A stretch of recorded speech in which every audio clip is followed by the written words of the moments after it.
Hi అండి, అందరికి నమస్తే. చూసారా, ఇది కోట్లింగాల చెట్టు అంటారండి. దీని పువ్వులు చాలా విచిత్రంగా చాలా బాగుంటాయి అనమాట.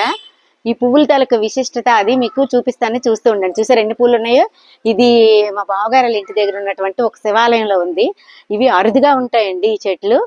ఈ పువ్వు తాలూకు ప్రత్యేకత అసలు ఎంత బాగుంటుందంటే మీకు దాని గురించి వివరిస్తాను, చూసారండి. మీకు చెట్టు ఇప్పుడు చూపించాను కదా, కోట్లింగాల పువ్వు అని. దీని ప్రత్యేకత చూసారా, ఇది నాగేంద్రుడు పడగలా ఉంటుంది చూసారా. పైన ఇగో నాగేంద్రుడి పడగ, కింద పెద్ద శివలింగం మధ్యలో చూసారా, కనిపిస్తుంది కదా. చుట్టూ కూడా కోటి లింగాలని చిన్న చిన్నవి ఉంటాయి చూసారా, కోటి లింగాలు. మధ్యలో పెద్ద శివలింగం, చుట్టూ చిన్న చిన్న శివలింగాలు ఉంటాయండి.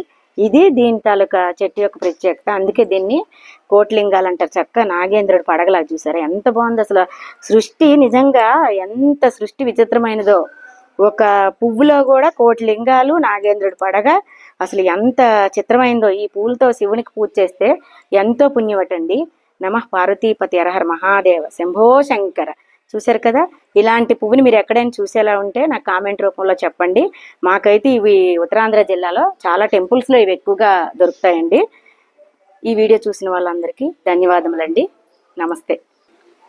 చూసారా, పూలు చెట్టు నిండా ఉన్నాయి, కానీ అలాగని మనం కోసికూడదు కదా, మీకు చూపించడానికని తీసాము పూలు. అసలు ఎంత బాగున్నాయో పూలు.